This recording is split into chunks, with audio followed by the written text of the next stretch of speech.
Ramdam din ang hagupit ng Bagyong Paulo hanggang sa katimugang bahagi ng Luzon.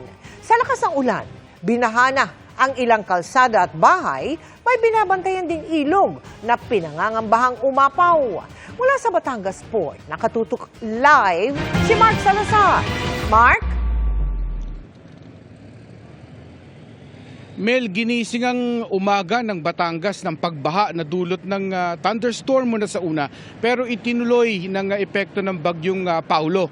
Wala ritong storm warning signal, pero hindi naman hangin ang naging kalaban dito, kundi tubig. Gumising ang mga taga-Barangay Santa Ana sa Calatagan, Batangas sa ulang nagdulot ng halos zero visibility dahil sa lakas. Alas 5 ng madaling araw pa lang ay may yellow rainfall warning sa buong Batangas dahil sa thunderstorm. Tuloy-tuloy na ang ulan dahil sa epekto ng Bagyong Paulo, kaya kinansila ang klase sa ilang lugar.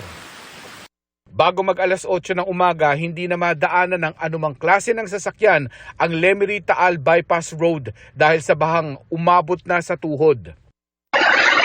Gutter deep naman sa Palanas Road sa Lemery, kaya tumukod ang traffic kahit maaga pa lang.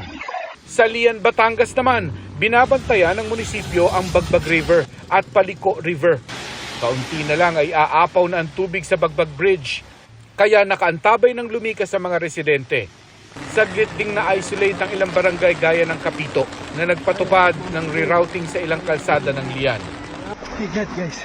Parang ilog naman ang ragasan ng tubig sa mga kalsada ng barangay Bilibinwang.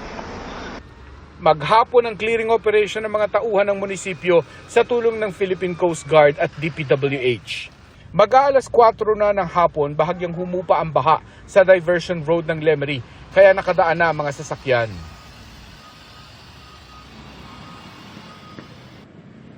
Kanina pang tila ang ulan dito kaya nakahupa na rin ang maraming baha sa buong probinsya, pero nagpapatuloy pa rin at marami-rami pa ang clearing operation na gagawin dahil doon sa mga debris na nagkalat sa mga kalsada, Mel.